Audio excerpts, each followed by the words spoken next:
Friends of Door County Libraries, and I want to welcome you on behalf of all of the board members. I'm going to do just a little bit of business first. We have some thank yous to express. Janine Brennan, who's the library here at the Egg Harbor branch, and practically hand sells these events. She does a great job. Roseanne Hollinger, one of our board members, brought us into Facebook last year, finally, and she's been doing a great job on this event and everything else that goes on at the library. And finally, to Claudette and Eric Van Ert, who were very gracious and generous and helped make this event possible. Just a little bit of business before we get to the real business. This is our 20th year of doing book and author programs.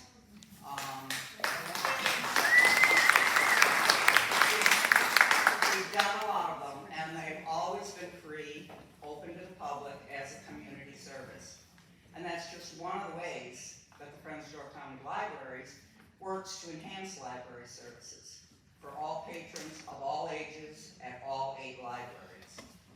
If you enjoy reading Book Page, and there are some copies on the table back there, they're at every library every month, or you like going to the newly first run movies that are at different branches, thank the Friends, because we pay for the subscription that allows that to happen. There's tons of other things that we do.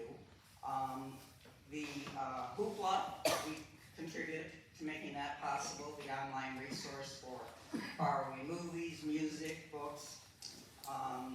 We have helped enlarge the large print category of books at the libraries. We support children's services. There's a lot more.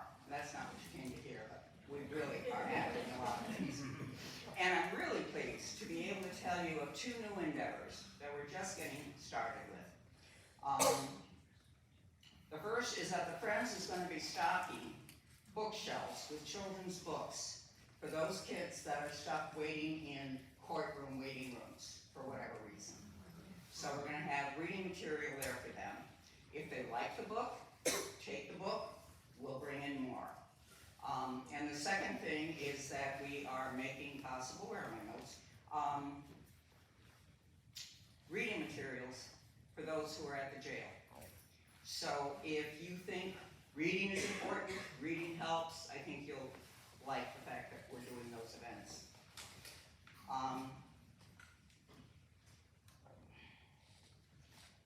If you're not already a member of the Friends, I hope you are. You'll see these blue envelopes out there. I hope you'll join us and help us to do the work we do and more of it. The book sales in Sturgeon Bay are our main fundraiser, and they certainly are quite the engine. But it's memberships and gifts and dues from members as well. So please grab one of these if you are not already a member. I also want to mention our partner, as it has been for so many other times, these programs, Right on Door County. If you're not familiar with it, just in their 10th year, and they've already just become such a rich part of Door County's arts and literature landscape. So pick up some material back there, look them up, and take a class, you'll be glad. And also thanks to Liz Welter for Novel Bay Books for doing this. And if you haven't visited her store in Sturgeon, do, because it's just very warm and welcoming. So that brings us to the main business of the evening, I think. You over there? You probably know a lot of Nick's background. He got his MFA at the University of Washington, and then when his first book was published, it just came out of the gate like a thoroughbred and won numerous awards and was nominated for several others. But I think he might tell you about the span of time that went between those 2 events. I could tell you lots of other plaudits about him, but you probably know those. I think that a better testimonial is to ask how many of you have read more than one of Nick Petrie's books. 2? All 8? Well, good, and you got a little work to do. Anyway, now you can hear from the man himself and learn all about Nick Petrie and Peter Ash. Thank you for being here. Thanks so much, Joanna. On a rainy Friday night, you probably have other things that you could be doing, and I certainly really appreciate that you came here tonight to have this conversation with me. So I'm going to read for just a couple of minutes from the new book, so you get sort of a sense of what I'm doing these days. And then I'm going to talk a little bit about where that book came from, where sort of this character Peter Ash came from. But I want to have leave time for questions from you guys. So that's, to me, the most interesting part of this is not hearing me talk, but hearing what you guys are interested in knowing. So that's sort of our the program for the evening. So I will start with the first chapter of The Price You Pay, which is my latest, which just came out in February. Peter Ash opened his eyes in the dark, listened. Some sound had pulled him from sleep. It wasn't one of the normal noises of the old house. His subconscious mind was used to the wintry clank of the radiators, the wind's rattle of the loose window pane that he hadn't gotten around to mending. This was something different. Peter often woke in the night, pillow wet with sweat, mind racing. The war returned in his dreams. He'd come to terms with it, mostly, had learned not to fight it. It helped to look over and see June Cassidy snoring softly beside him, buried under a mound of quilts, to think of the life he was making with her every day. Sometimes that was enough. Other times his chest was so tight he could barely breathe, so he'd get up and pace the unlit house, heart pounding, skin flushed and damp, fighting to pull air into his lungs. He'd feel the desert sun baking his skin. He'd see the faces from those gone-away days, good friends who had died or men he had killed. He'd smell the stench of unburied bodies. Breath after breath, he let it all come, cost of war. But Peter wasn't sweating now. He felt cool and alert, his senses searching the night. He glanced at the clock on the nightstand. It was 3:45. Then came a soft clink like metal on stone, someone downstairs. Slowly and carefully, not wanting to wake June, he untwined himself from her naked body and eased himself out of bed. He knelt beside the nightstand and slipped a Browning high-power pistol from the holster he'd mounted there. Then took a cylindrical suppressor from a leather sleeve beside it and threaded it onto the pistol's barrel. No reason to wake the neighbors if this gets ugly. Gun in hand, he stepped into the pair of raggedy blue boxers that June had peeled off him the night before, then left the bedroom and walked barefoot across the sloping wood floor toward the stairs, the night air cold against his bare skin. As he crept down the steps, he stayed tight against the wall where the wide oak treads wouldn't squeak. His scalp tingled and his heart thumped in his chest. The Browning safety was already off. He heard the sound of running water from the back of the house. He ghosted down the long hall toward the dim electric glow of the kitchen stove, the faint rumble of a drawer closing softly. He rounded the corner with the Browning up and his finger on the trigger. A shadow stood staring in the open upper cabinets, hands on his hips. His starched white shirt glowed against his dark skin. Peter had thought he'd been utterly soundless, but Lewis spoke without looking at him. "Where's your big thermos at?" On the counter, the coffee maker gurgled and began to drip. A loaf of brown bread stood on a cutting board beside a jar of peanut butter and a plastic bear filled with honey. Peter lowered the Browning, felt his heartbeat slow. "I thought you were in Detroit, that investment conference." "You left early." Lewis's voice was slippery and dark, like motor oil. "Big thermos?" Peter put the pistol on safe and set it on the counter, above the coffee maker, top shelf. The cabinets were custom and went all the way up to the 9-foot ceiling. Peter had built them himself. He and Lewis had renovated most of the old house together, adding big new windows that opened up the back to the forested ravine that dropped down to the river below. Outside, the Wisconsin landscape shone white with moonlit snow. Lewis found the dented green Stanley thermos, set it in the sink, and filled it with hot water, pre-warming the cold metal. His movements were quick and clean, his sleeves rolled exactly twice. His polished black combat boots moved silently across the slate floor. "You busy today?" Peter was in the middle of a spec project on the expensive side of the river, a gut remodel. The electrician was starting the rewire at 7 a.m. The plumbing inspector was due after lunch. Before the drywall delivery, scheduled for mid-afternoon, Peter had sagging floor joists to reinforce in the dining room and a new beam to install in the basement. But whenever he needed Lewis in the past, calling from California or Denver, or Memphis, or Nebraska, Lewis had always showed up, no questions asked. So Peter just smiled. I'm all yours, what's up? Lewis nodded. Take a ride with me, should be back tonight. Peter picked up the Browning again. Let me get some clothes on. He was waiting for Lewis to look him up and down, make some crack about Peter in his underwear, but it never came. Dress warm, Lewis said. Leave your phone, bring the gun.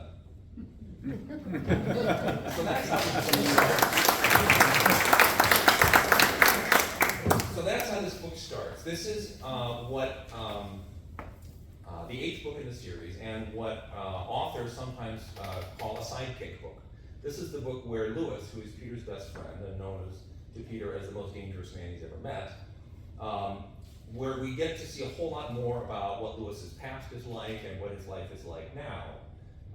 And it's for a writer, it's a chance to sort of shine a light on a favorite character. Lewis really is a fan favorite, but until this book, he's really been quite mysterious. We don't really know exactly what his past is like, and why he did what he did, and why he stopped doing what he did.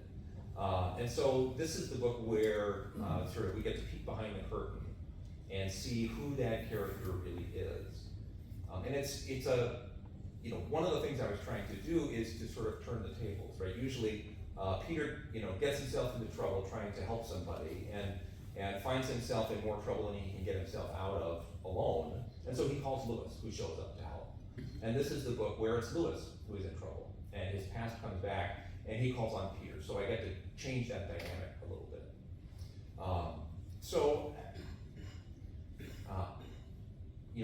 Ray talked a little bit about this. A friend of mine refers to me as the 25-year overnight success story. So I was the editor-in-chief of my high school newspaper, which is a very well-regarded post. And at that, when I became the editor my senior year, I got to assign myself the stories I wanted to write.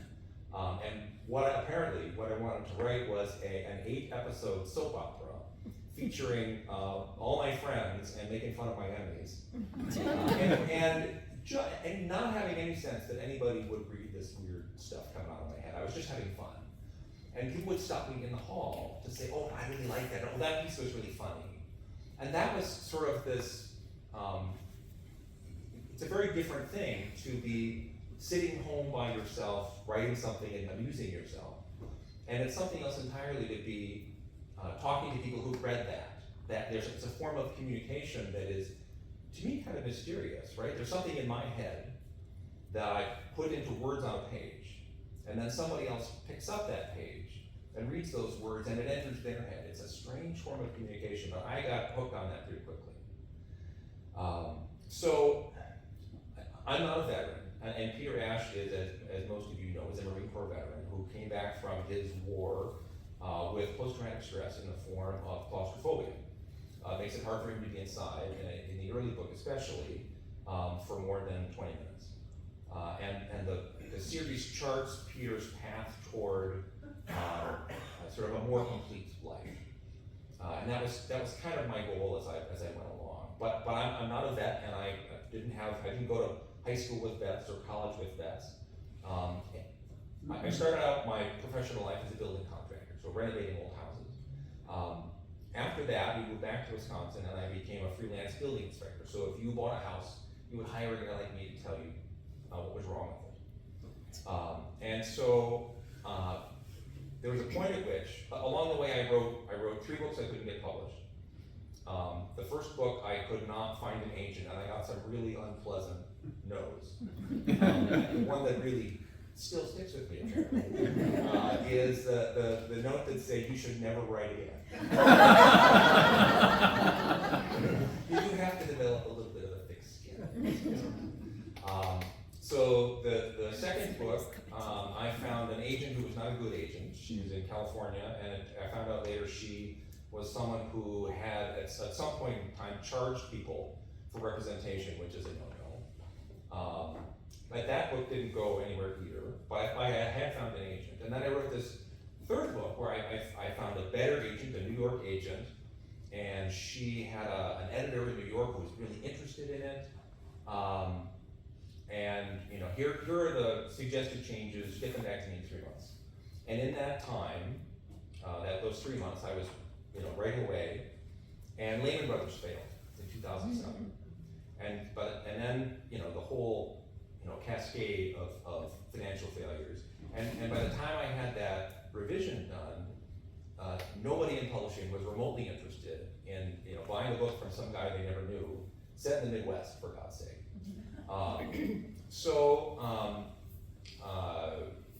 My agent apologized and said, I'm sorry, this is, what's happened, but this is just the state of things. And I did what in our home we refer to as sledgehammer therapy. I tore out my kitchen, which was good for a while. And then, so my wife Margaret, who's sitting there in the back, apparently when I don't have a writing project, I'm kind of a pain in the ass to live with. So Margaret said, would you please start something else? And so I had these clients who were coming home from the surge in Iraq. And I had thought a lot about the war. I had followed it in the paper and all that stuff, but I hadn't really thought very much about what it was like to come home. There's sort of two funny things about this, right? So one is that people tell me things, like in line at the grocery store not too long ago, someone who I'd never met before, we were talking about the weather. She said, I think I'm gonna get a divorce.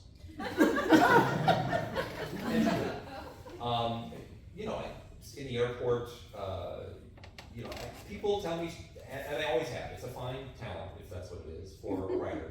They have people open their lives to you a little bit. So that's sort of part of the story. The other thing is that when you are a military vet, especially a combat vet, when you come home from war, you are carrying this enormous experience with you, and you don't really have anybody to talk to about it because your family, the people you grew up with, maybe you're not super proud of what you've seen or maybe done, or maybe you just don't want to make them carry that. You don't want to share that and put that weight on them too. So you don't tell those stories to the people that you grew up with, your loved ones. And you can't really talk about it with the folks you were in the service with either, because those relationships are based on toughness and mutual support in a physical way, right? It's all about being there to save the guy next to you, to protect the guy next to you. It's not about talking about your emotions, right? It's not a super touchy-feely community. But then you meet this home inspector, and you spend 3 or 4 hours together, and we walk around the outside, and we do the the living space, and then we go down to the basement, and that's where the in-laws don't want to come down to the basement. The in-laws are measuring for curtains and where does the couch go, and what can we do with this kitchen? And so I'm down in the basement looking at the foundation and the furnace, and I noticed that somebody is wearing an army shirt or has got a tattoo, and I say, "So you were in the army?" And this conversation would evolve, and I heard the most astonishing stories from these young men and women. And along the way, I kind of fell in love with them and what they had given up. Having no idea what that cost would be. They signed up to serve their country. They signed up, a lot of them right after 9/11, because they wanted to, protect. And people sign up for lots of reasons. For money for college, they sign up to get out of the small town that they grew up in. They sign up to see the world. But nobody told them that if you're in combat, you will never ever forget, no matter how hard you try.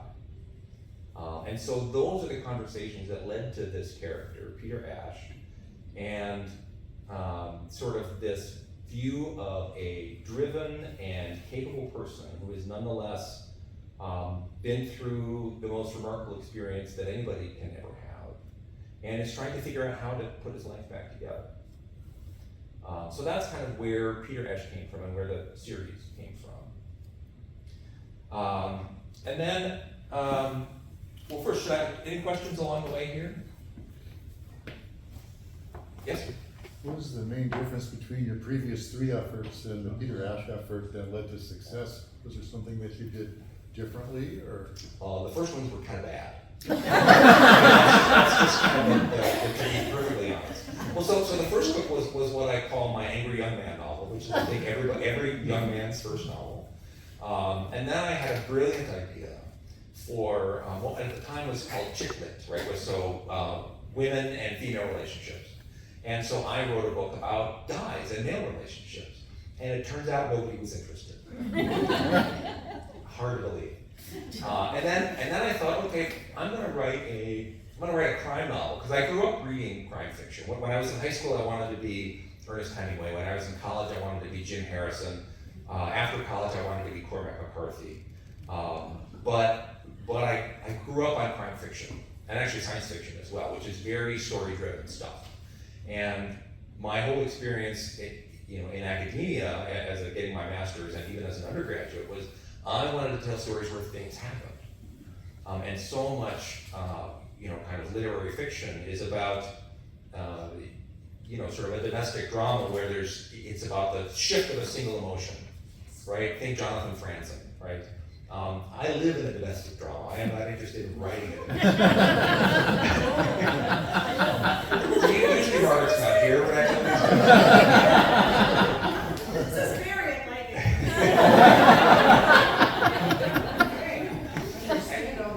There you go. And so I thought, okay, I'm gonna write this really quick, fast, easy crime novel. And it only took me 5 years. And that's the one that, in a way, there are a lot of the elements of the Peter Ash series in that. It's character driven. The way these books start with who is this character and what does he need. But again, I went back to read it 2 or 3 years ago, and there's just something shifted in that time. I'm not quite sure what happened. I think in part it was because I had decided that I was never going to get published. And I was just going to write the thing that was in my head. And the drift of that first book is about the veterans I was meeting. It was written during the housing crisis. So I was walking into foreclosed homes as the sheriff deputies were carrying people's stuff out and leaving on the curb, which is how it's done in Milwaukee. And also while reading the news about people who had made enormous fortunes, basically causing this crash.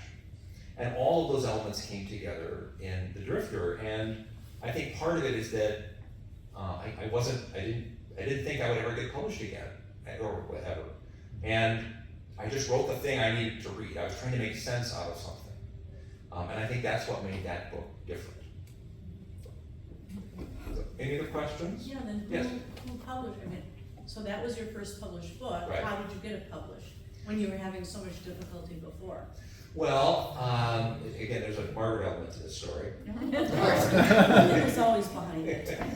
So let me just say, one of the most important things in every writer's life is to marry the right person. And I'm lucky that I have gotten to do.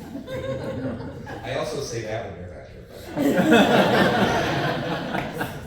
So the New York agent I had found for the last book, for the third book, I wrote this book, and I was chewing on it. It took me about 3 years. And at a certain point, Margaret said, either stop talking about it or put it in the mail. And so I emailed the agent and said, so I don't know if you remember me, and I have this book. And she said, of course I remember you. I always felt sorry about what happened and how that happened, and just send me the whole thing. And then 2.5 days later, she called me to say, I sure hope you think I'm still your agent, because I can sell the hell out of this thing. That's her. But, and so in the end, there were 2 offers, one for a very small amount of money and one for a less small amount. That path for me is a pretty normal path. I really thought that there was something wrong with me, that I couldn't figure this out, that it took me so long to get a book published. And then I fell into the writers community. and crime writers are wonderful folks, generous, kind. I have lots of friends in this community now after 10 years. And my path is actually a pretty normal path. So the average novelist doesn't get published until the age of 44. The average novelist writes 2 to 3 books. I know a woman who wrote 12 books before she got published. So it is not an easy path. And you have to, you have to have a thick skin and have to be willing to sort of keep going. I talk to young writers all the time, and my line is, the only reason to be a writer is if you can't help yourself. Because there's no, I don't live in a penthouse in Manhattan, right? This is not, very few people get rich doing this. You can't, if you're doing it for the money, you should really find something else to do. You should do it because you can't help yourself. And there are a whole bunch of folks who have been, reading and writing since they were teenagers. And those are the folks that you read. They're books that you take from the library or buy at the bookstore. So, other questions? Oh, yes, ma'am. Did I read somewhere that you said when you were struggling to kind of make it all work, that you looked at the books written by the people you admire and really deconstructed as opposed to construction, which is what they were doing, but that you really sort of took those apart to figure out what was making it work? Is that? I did. This was a trick I got from graduate school, which was now more than 20 years ago. And I still do this most years. I will take a book that I love, that like really speaks to me, so I've already read it once, and then I'll go back through a second time, and I will chapter by chapter write down what happens, what's the point of view, kind of what's the emotional content, what is the, sort of the active content. And it's 3 or 4 lines per chapter. And once you've done that, once you've worked your way through a whole book, whether it's, again, Cormac McCarthy or Michael Connolly or, what was the last one I did, Elmore Leonard, and it actually works with film as well, if there's a story structure that's interesting. So there's a movie called Black Hat, which is a Michael Mann, sort of a reverse heist film that I was curious how he linked all the things together. But so once you've done it, you can really see what the bones of a book are. And you learn goofy stuff like how many chapters can you go between points of view before you forget, that first point of view was there. You learn, kind of how much you can and don't need to pack into a chapter. And you see how structures work. So I found that super helpful. And I still do it because I still find books that, smack me in the head and I want to know how they work. They are kind of little machines in a certain way. I mean, there's obviously, artisanship as well. But, it's like anything else. If you want to learn to make a table, take apart a table. So there's another question here that yes, ma'am.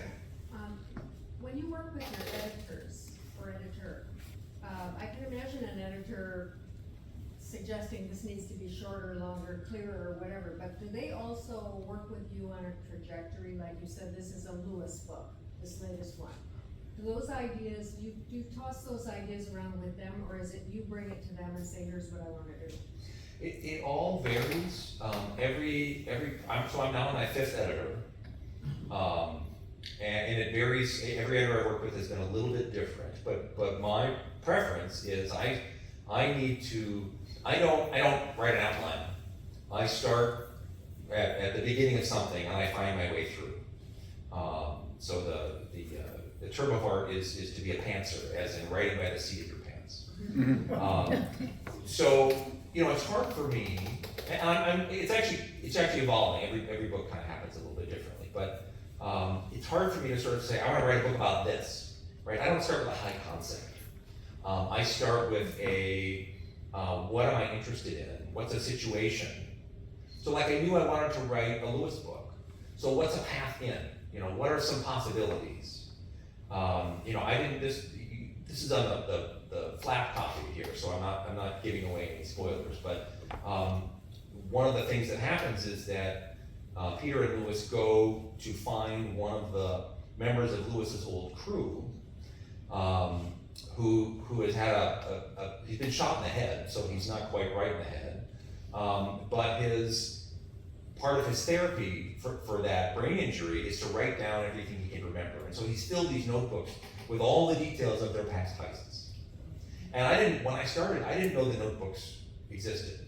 I didn't know what Teddy would be like, what that character who you meet in chapter 4 or 5. I knew there was somebody, but I didn't know what he would be like. And so I just sort of make it up as I go along and figure out through. So my editor's not a lot of help with that. But you know what an editor does ideally is he or she reads the manuscript and tries to discern the book you were trying to write, and helps you bring that into being, right? So, and part of that is, yes, speed this up, slow this down. You know, I've 2 books ago, my editor said, you know, you don't need the point of view of the villain because he's plenty creepy enough, and he should stay a little mysterious. So, and it was only 2 chapters. So I cut 2 chapters, and I gave the sort of the narrative work of those 2 chapters. I figured out how to, you know, make all the pieces come together. But so that's what an editor's job is. Now sometimes, and I have friends who have had these editors who, you know, they read the book and they want to make it into what they think it should be. And that's always a challenge. That's always a struggle because, you know, that's not how books work, really, from my point of view. So it's a very interesting relationship, for sure. Yes? The relationship between Peter and Lois is, I find it interesting because the narrative the media likes to always point out is Milwaukee is the most racially divided city in the nation, and so you constantly hear this, but you see these 2 disparate characters who have such a strong bond from book 1 through book 8. So was that a conscious decision? I don't know. I mean, the way I started thinking about it was with the idea that the military was the first really fully integrated institution in America. And so you bumped up against all colors, all, you know, faiths, all backgrounds. And that's really the strength of what the military does. And so, you know, I knew that Peter would have come to rely on people who didn't look like him to survive, that's what combat is. And I knew Lewis would have done the same. And in fact, the person that Lewis is currently married to was the wife of one of Peter's best friends from the Marines. So that's the story in book 1. But I write about the world I want to live in, right? I mean, the goal is to have these feel realistic to a point. I mean, a person can only have so many car chases, unless you're in fiction. But you know, I want the emotional content to feel real. I want there to be, if there's any thread that runs through what I do, it is this idea of, you know, kind of real. It's violence, but it's what are the consequences of violence? What's the aftermath of that? And you know, Lewis has his own version of that from his childhood and from his teenage years and from his time in the Army and from his time as a heister. And so part of it, it's just to sort of bounce these off each other. But did that answer your question? Yeah. Any other? Are you in some sort of writers group where you meet like every other month and? I would love that. You're not? I have been. You have been? So if I was a short story writer, like the first, probably 10 years of my writing life, I wrote a lot of short stories because it's a great way to learn to write. And it's easy to be in a writer's group with short stories because you the beginning, middle, and the end, it's 5 to 20 pages. You can go through it in an hour. When it's your turn, you bring in your story, and then it's done. But a novel, if I'm going to do that 20 pages at a time, that's a lot of months or weeks worth of, and it's a lot to ask somebody to read a whole book and give you notes on a whole book. So the novelists that I know sort of do, they have 1 or 2 people who they rely on. because it's a big ask to ask somebody to read something. And Margaret is one of those people for me, probably the primary person before, she's often the only person who's read it before it goes to my editor. There's always a point early on where I'm sort of scratching my head and saying, so am I crazy? Like, is there anything here? And I would say 7 times out of 8, Margaret has said, yeah, no, it's good, keep going. And then there was the time when she said, no. And she was right. But if you want to write, to me, the most valuable piece of that is to be in company with people for whom reading and writing is as important as it is to you. Because the world does not reward us, right? The world wants you to go on Facebook or Instagram and to watch Netflix and to, reading is something that it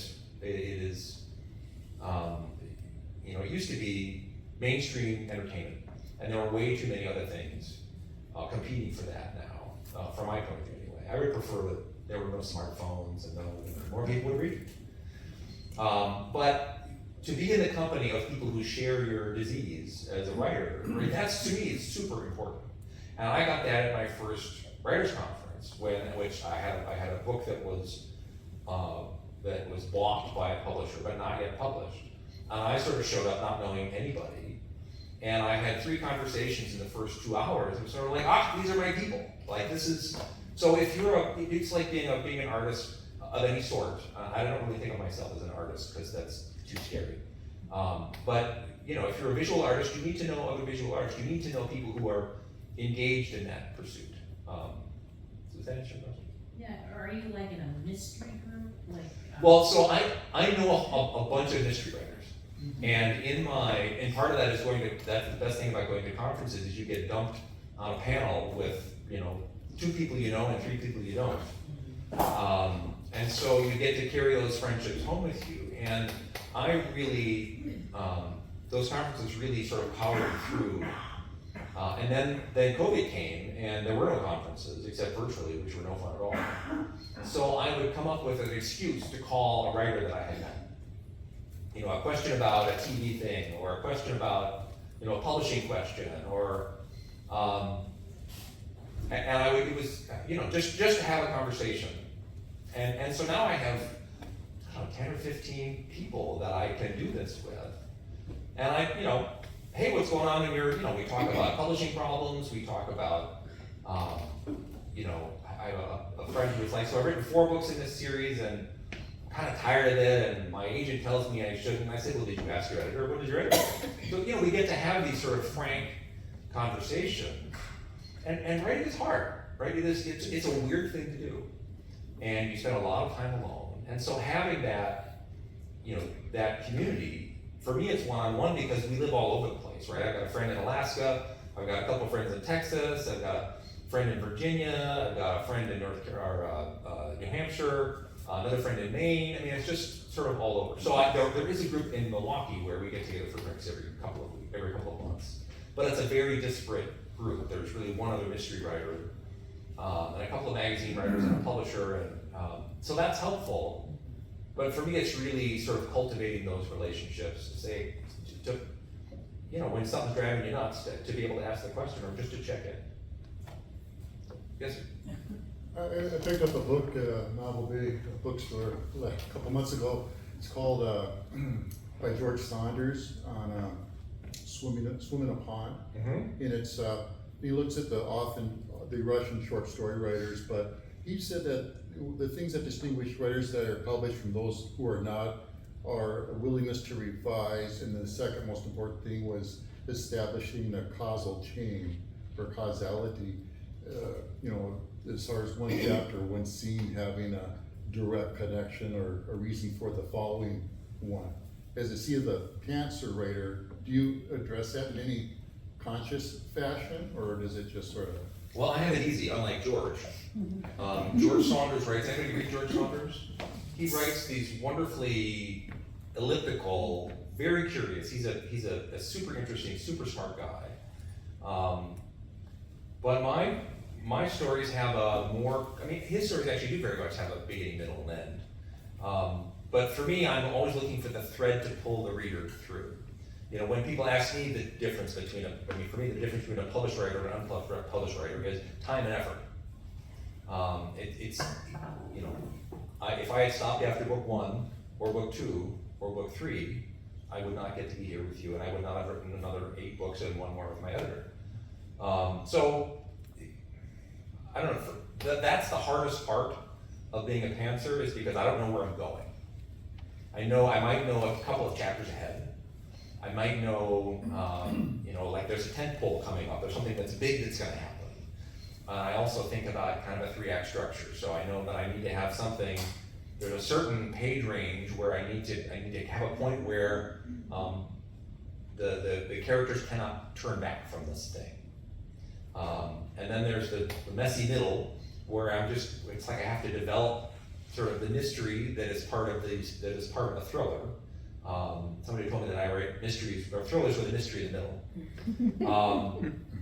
And so I'm sort of going toward, again, that the end of the second act, where you know, suddenly everything begins to come to a head, and we know everything. Where not only does the reader know everything, the character knows everything.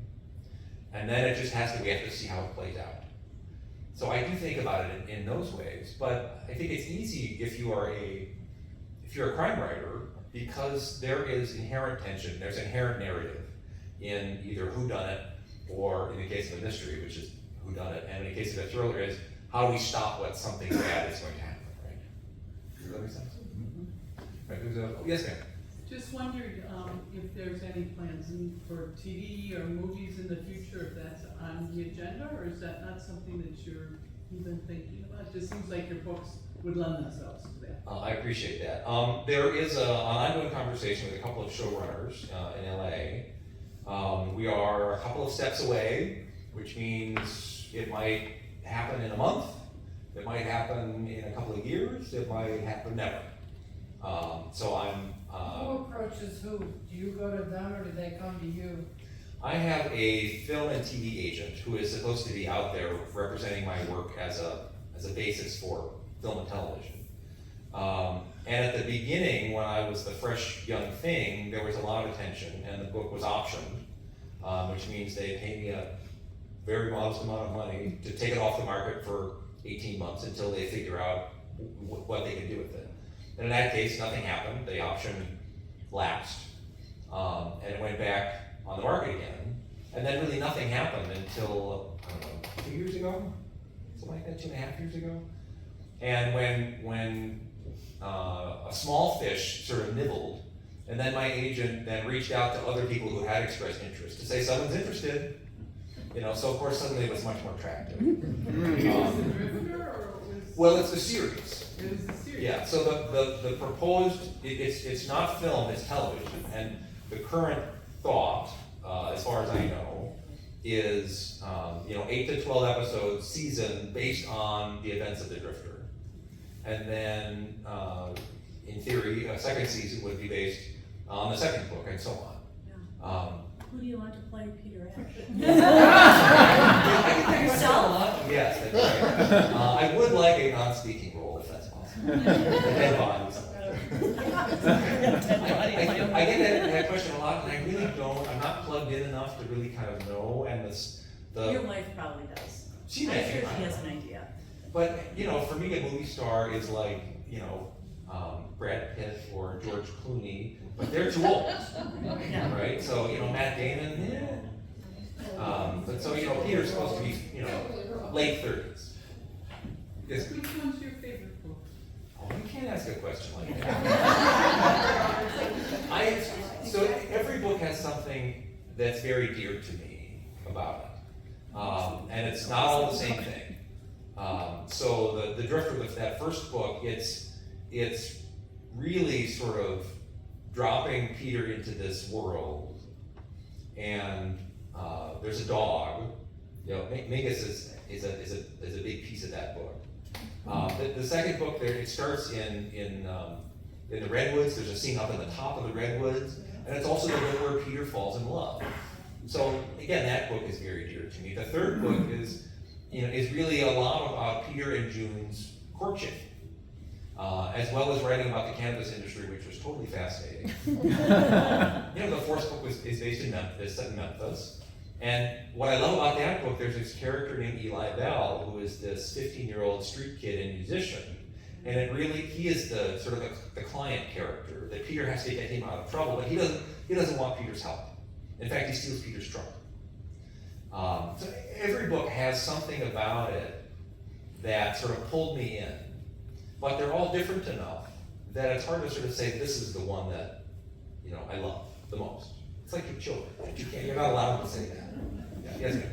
So one of my favorite interviews with you is when Margaret was interviewing you, and right away when a wife interviews the husband, there are all sorts of nuances, and I couldn't see you, but the voices.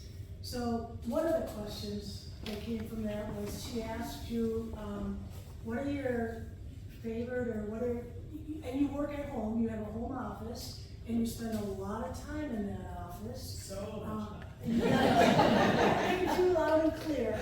Something about a conversation that you don't have before it goes up. Never mind. Anyway, you have to have been there to listen to this.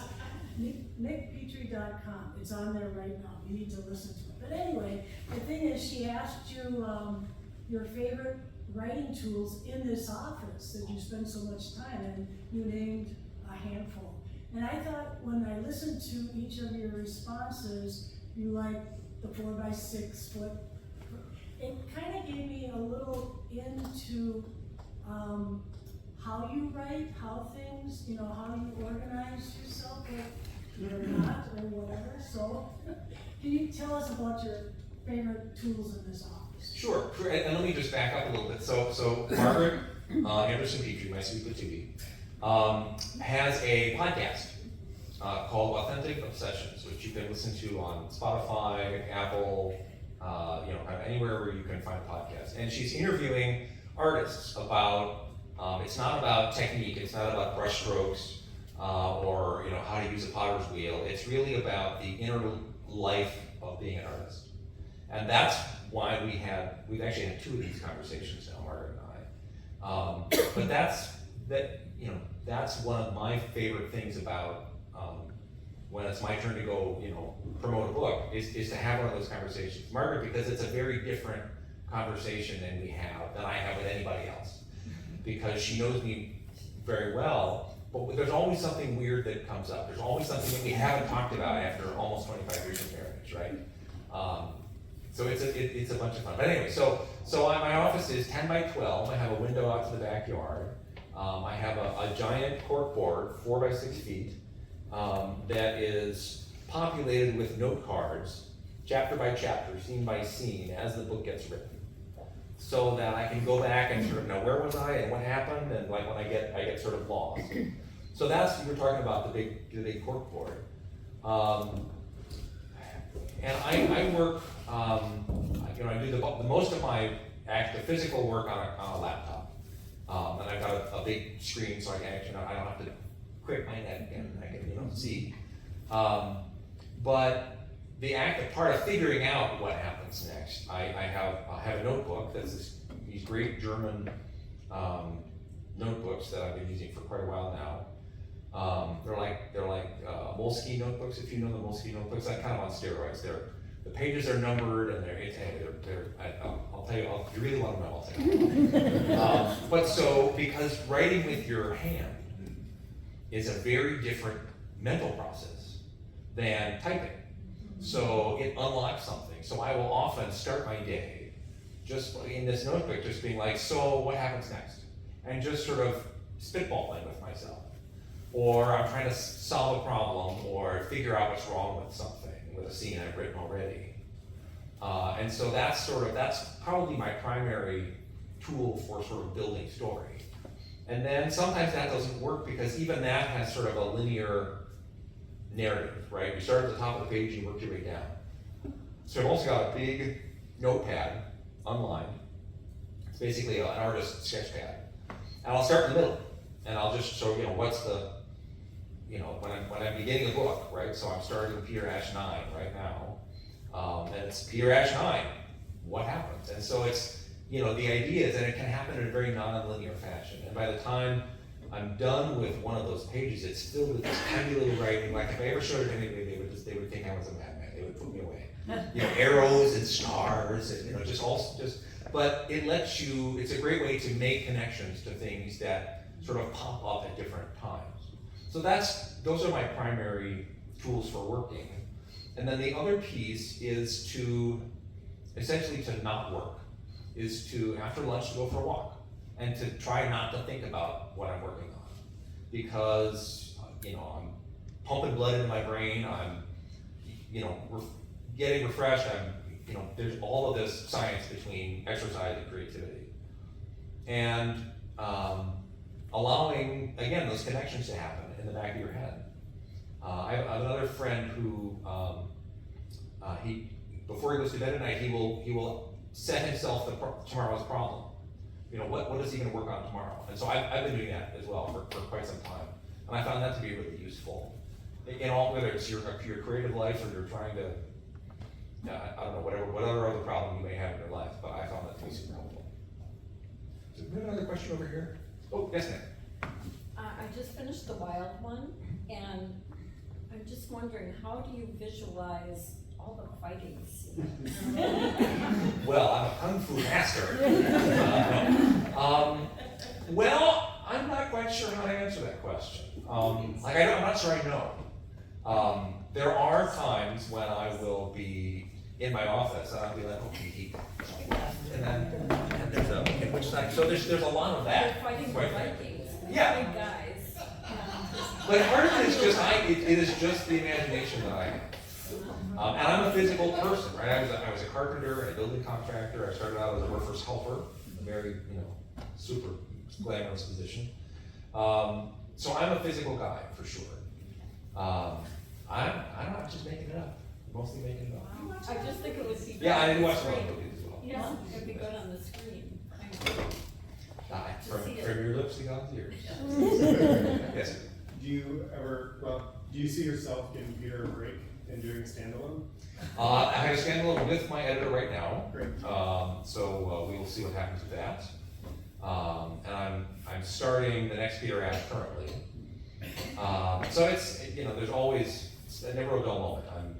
I'm out talking about one book and I'm, you know, editing another book and I'm starting a third book and it's sort of never ends. Is it challenging with the editor to have that conversation, to say, I know what you want, or the publisher to say, I know you want this next book, but there's this in my head? Yes. And I think of like, It's the always- Counter series, and then when Ordinary Grace came out, and it was just a departure completely. Right. And, yeah. Well, publishers don't know what, they know what they think they want, but it's like the movie business, where, you know, they spend all this money on a movie that is kind of sucks. And then there's the movie that only costs $5 million to make. It's not, you know, it's not, you know, $500 million to make and publicize. It turns out to be beautiful. And it's because the people who, the money people who are making the decisions aren't the people who have the you know, the aesthetic taste, basically, right? So there's a fundamental disconnect, and it's the same in publishing. And it does require some hard conversations for sure. But it's just part of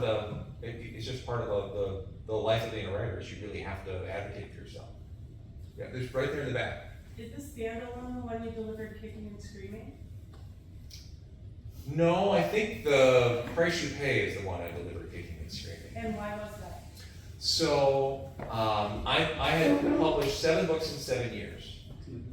And I missed a year because I had to throw out 5 months worth of work because it just wasn't going where I wanted it to go.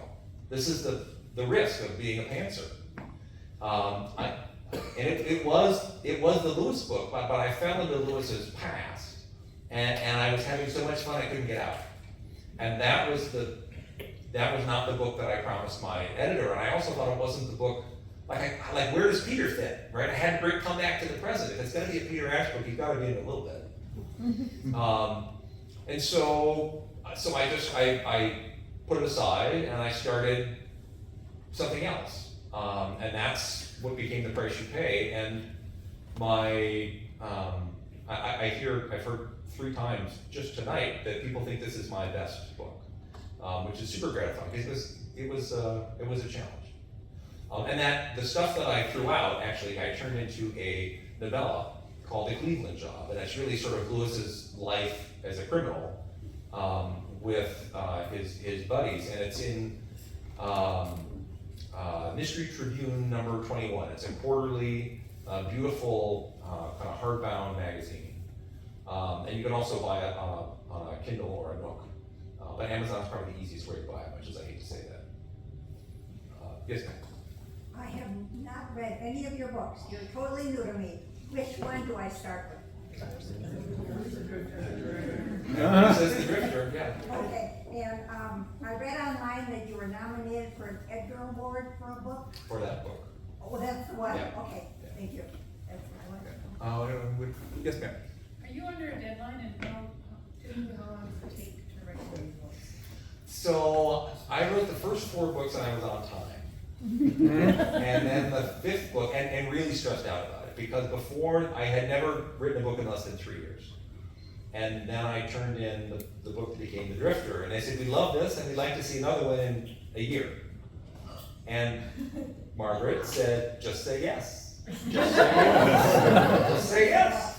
And so I said, sure, I can do that. And I stressed like crazy for a year, and then they liked that book a bunch, and they said, can you give us 2 more, and another year at a time. So you had to stop being a building inspector then? Well, I had to get, they weren't paying me enough for that, so I had to get all the way to the contract for books 5, 6, and 7, before I was making enough money to make a living. But the 5th book is set in Iceland, and I went there twice, but something about that year, I don't even know if it was that book. But that's the year I turned 50. It's the year that was our son's last year in high school, and he was going away to college in the UK. He still lives in England. And I wrecked my mountain bike, tore up my shoulder, had surgery. Like it was not an easy year. And so I was 8 months late on that book. On a 12-year contract, I was 8 months late. And so I got it in barely on time to be published 5 months later. And then was trying to claw time back to give them more time to edit it and publicize and do all those things. And then I had to throw out 5 months worth of work. So now I'm sort of back to square one. So it's, some writers thrive on that. I have a friend, Greg Hurwitz, who writes a book in 3 months. So every year he writes a book, he writes a couple of screenplays, he does a bunch of pro bono stuff, he does political advertising, he does all kinds of stuff. That is not me. I barely have the bandwidth, and it takes me probably, usually 8 months, sometimes 9 to write a book, and then I have to edit that as well. So that's my least favorite part. Yeah. Do you know John Sanford? I've not met John Sanford, although we had the same editor for quite some time. Yes, ma'am.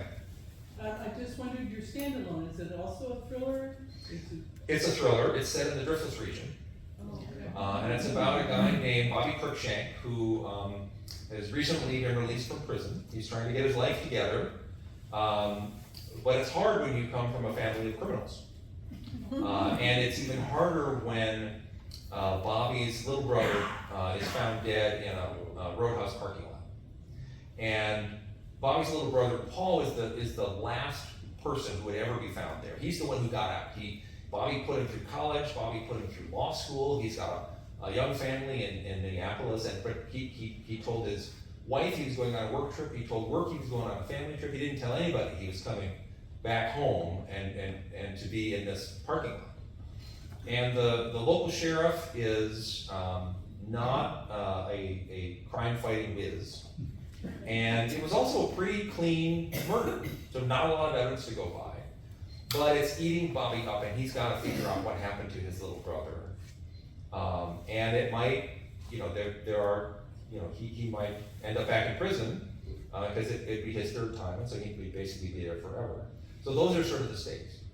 And we don't have a title yet. I know we're all still figuring all that piece out. But yes, ma'am. Did you ever think about writing a book based on Washington Island? Since you're so familiar with it? Well, so see the problem with And that. Peter Addison, come up here. Really good. The problem with writing about a place that you know well is that you end up writing about the people who live there. And, That makes it interesting. it's a tightrope that I'm not sure I want to walk. Yes. Why Albanians? Why Armenians? No, Albanians. Oh, Albanians. Why did you choose Albanians? So this is the latest book, The Price You Pay. There are some Albanian gangsters living in Chicago. Well, so there was an export after the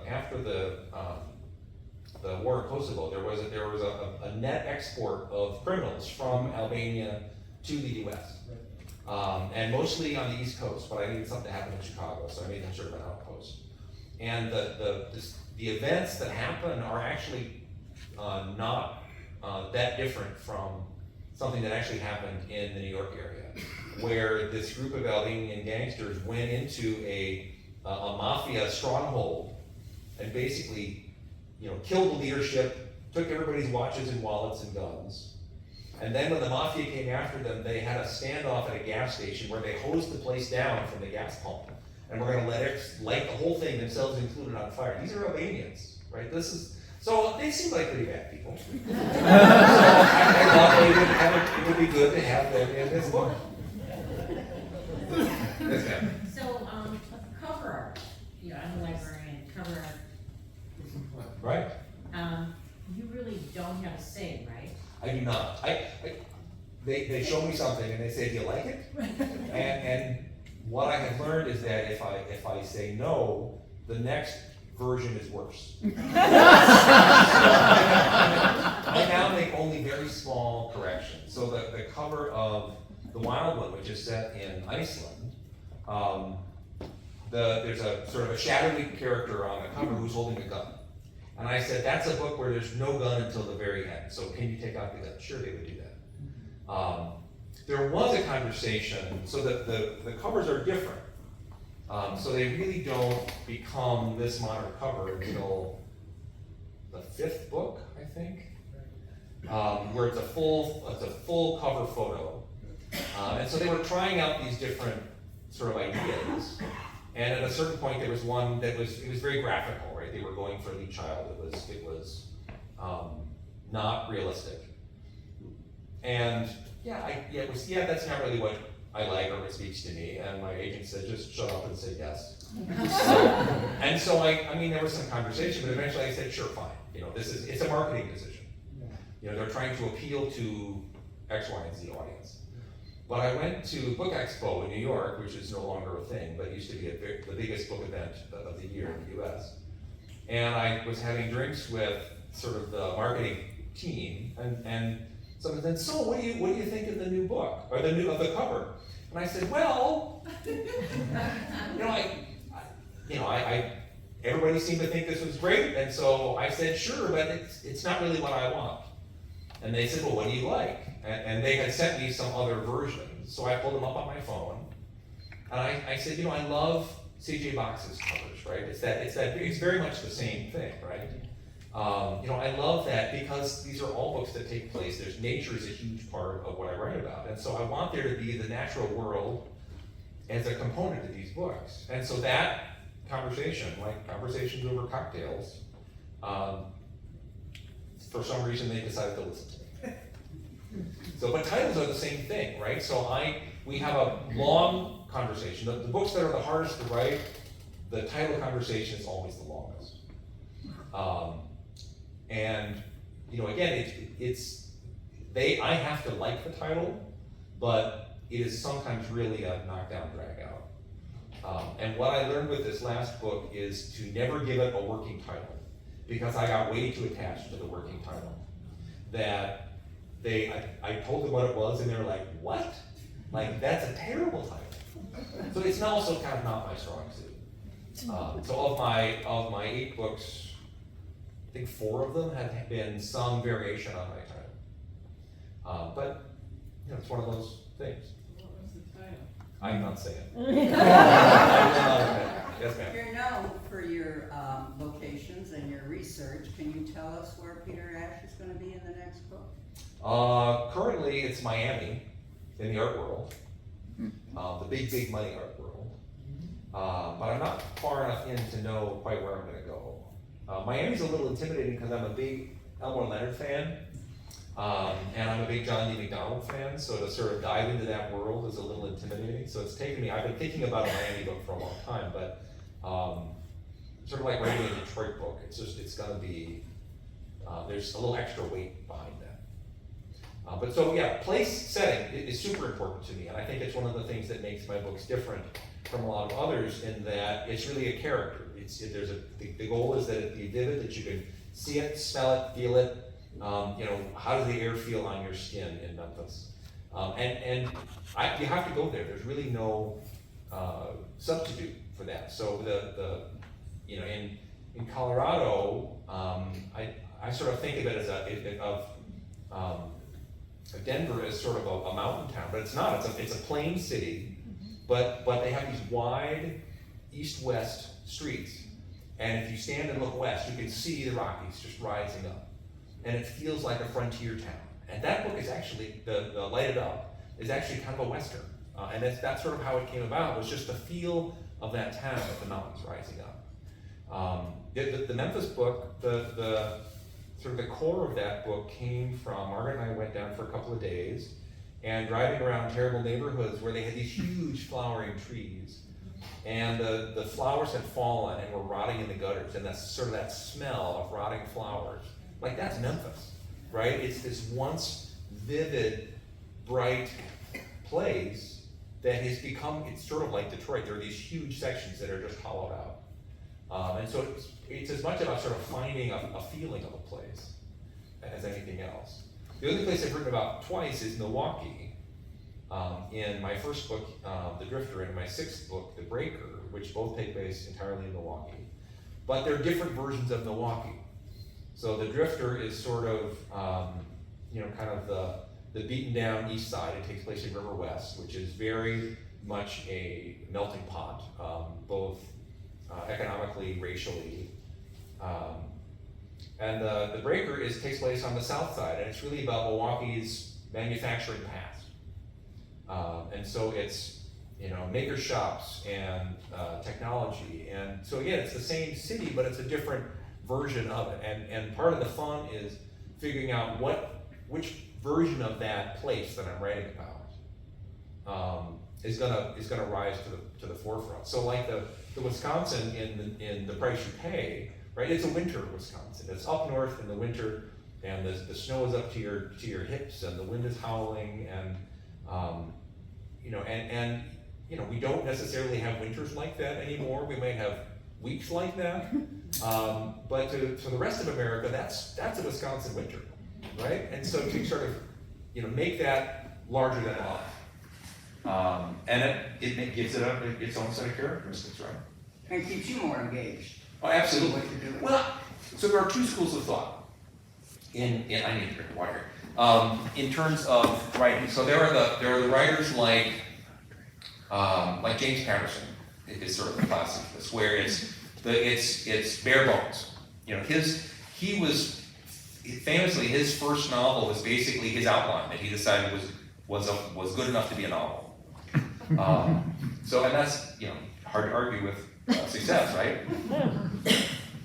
But the theory is that you give only the barest details. You might not even say what somebody looks like, what color hair they have, or if they have a beard, what kind of beard, or what the beard looks like. So that the reader can take people from their own life and fill in those details, right? Oh, I know a guy just like that. So just enough detail to give you some basics. And the same with place, right? It's a suburban setting. Well, I live in the suburbs, so it's just like where I live, right? My version, right? The other thing is to really have it be immersive, right? So, the five senses. I want you to feel like you're there. For me, I want you to escape into this world, because that's what books did for me as a kid. Was they took me out of my life and into a whole different world, and that's what I'm trying to do for my readers. And setting is an important way to do that. You don't try, you do it. Well, thank you. Thank you. How are we on time here? I don't want to bore you guys too badly. I know you want time to, come back to, the Novel Bay table, so unless there's any other questions, maybe. Maybe one more, we've got 8:10, in case you guys have to go to the bars. They're open at 10. You mean until 10? All right, well, thank you so much for coming, all of you. And,